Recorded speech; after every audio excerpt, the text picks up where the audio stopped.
Hi all, welcome to BIS Academy, Unit 1, Chapter 2. Today we'll discuss about methods of ethics. Okay, earlier we have discussed what ethics is. We have seen certain definitions and we have seen the history of ethics.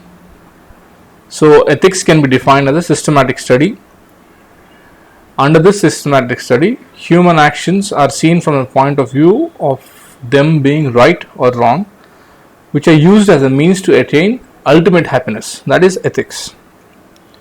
It is also seen as a reflective study. In reflection, what do we see? We see what is good or what is bad in the part of a human conduct for which someone has personal responsibility. Under philosophical discipline, ethics is a study of values and guidelines by which we live. As a moral philosophy, ethics is philosophical thinking. It is morely concerned about morality, moral problems, all these things. So coming to our today's topic, that is method of ethics or methods in ethics. How do you study ethics? There are two methods. One is both inductive method and other one is deductive method. What is deduction? When do you deduce? Deduction is a process of gaining knowledge independent of experience. How do you gain knowledge without experience? That is through logical reasoning. That is through pure logical reasoning. So you deduce by using, or you deduce or you understand or gain knowledge through deduction by using pure logic. That is deductive method. Okay. If, for example, deductive reasoning is in our classical quant, we read about syllogism. Syllogism is a necessary conclusion which is derived from accepted premises. For example, let us say all men are mortal. Then Rama is a man. Since all men are mortal, Rama is a man, therefore Ram or Rama is mortal. So that is how you deduce using logical reasoning. This is one method to study ethics. The next method is induction. Induction is a process of arriving at a knowledge through experience. Here you use your experience. Through your experience you induce the knowledge.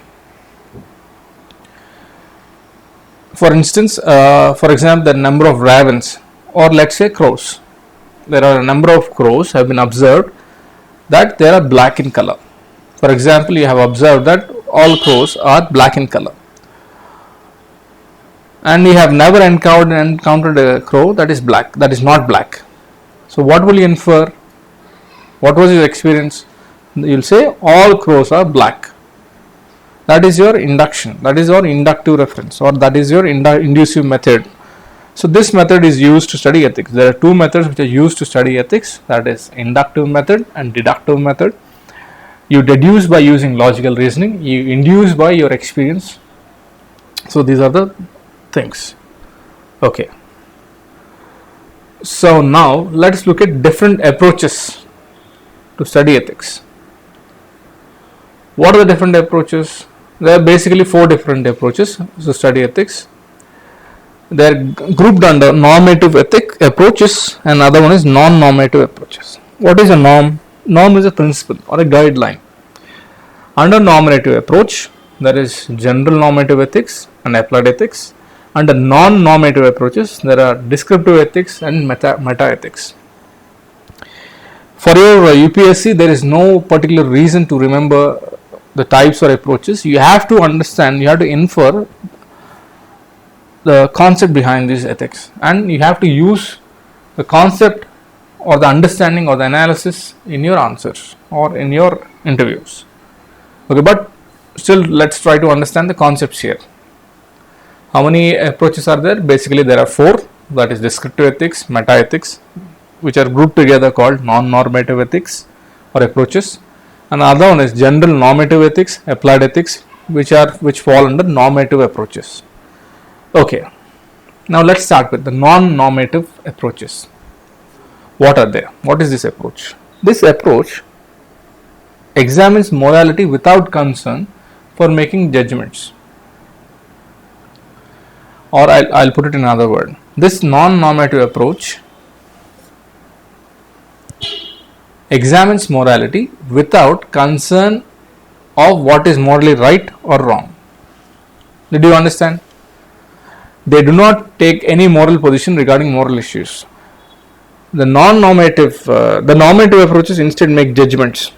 Under normative approach, you make a judgment. Under non-normative approach, you don't make a judgment. You just examine.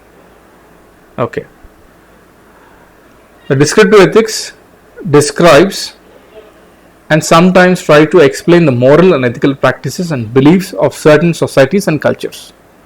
For example, descriptive ethics, let's say you are a sociologist or an anthropologist or a historian. You go there and do your research, you study it. You do not make any judgment about the morality of practices and beliefs which are following. For example, you are an anthropologist and you visited a tribal hamlet. There you study how they are living, what are the practices, what are their ethical principles. You don't judge them. This is descriptive ethics.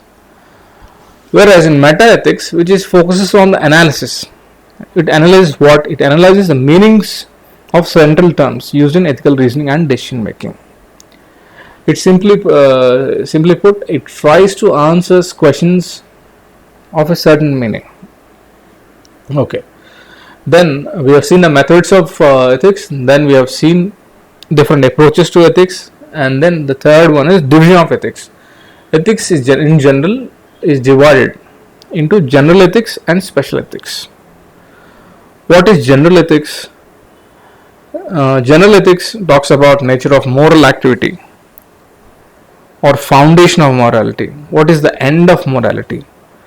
And the other division of ethics is special ethics, which applies the principles of general ethics to various actions of human activity in special scenarios. Okay. Generally, philosophers divide ethics into three areas. That is meta-ethics, normative ethics, and applied ethics. Meta, as you've seen, it is analysis or investigation. It investigates the origin and meaning of ethical concepts. Whereas normative ethics try to arrive at moral standards that regulate what is right and wrong conduct. Whereas applied ethics involves examining specific controversial issues. Under applied ethics, it examines certain controversial issues like abortion or animal rights or infanticide or environmental concerns or homosexuality or female feticide, all these things. Okay, so we have seen the division. Now let's go to the next topic, that is ethics and other sciences. Is ethics related to sciences or other sciences? Okay. In general, ethics is often said to be a fruit of all the sciences, since it ultimately perfects human person. By ordering all other sciences and all things else in respect to ultimate end that is absolutely supreme. Okay. Yes, to simply say, there is a relationship between ethics and other sciences. Example, we have for medicine, we have medical ethics, bioethics, all these things. For example, in psychology studies how a man behaves. What does ethics say? How must a man behave? Coming to anthropology talks about nature of human beings, whereas ethics, how a man's action ought to be, how you're supposed to act. That's what ethics talks about. Coming to political sciences or social sciences, these deal with organization of man's social and political life, whereas ethics is concerned about how man's social and political life must be or ought to be organized in order to be moral. And there is a relation between economics as well. Economics is concerned with goods or services, whereas ethics deals with those acts which are the conditions of the attainment of highest ends of life or highest goals of life. Okay, let's talk about ethics and religion. Ethics has no necessary connection with any particular religion, but it's sometimes argued that without God or religion, ethics would have no point. Critics of religion such as Marx and Friedrich Nietzsche, saw religion as a profound source of social conformity or as a means of maintaining the status quo and keeping people confined to their existing social and economic positions. So they criticize that it keeps religion restricts people's mindset or approaches. That's what Marx and Nietzsche said. Okay. So let's check our progress. So the question is, what are the methods used in ethics? What are the methods? Inductive method and deductive method. Okay, good. Ethics, like any other philosophical discipline, makes use of both inductive method and deductive method. Deduction is a process of gaining knowledge independently of experience through pure logical reasoning. This inductive method draws particular conclusion from a universal or a general truth. For example, all men are mortal. Ram is a man, and therefore Ram is mortal. On the other side, before going to that, induction on the other hand begins with particular and moves to universal. It is based primarily on our experience. For example, water at Chennai boils at 100 degrees Celsius. Water at Kochi also boils at 100 degrees Celsius. Water at Mumbai boils at 100 degrees Celsius. Therefore, what would you say? Water boils at 100 degrees Celsius. That is you have gained knowledge through your experience. Okay. Now let's look at the next question. That is, what are the main divisions of ethics? We have seen their general and special ethics, whereas there is philosophers divide them into generally into three areas, that is metaethics, normative ethics.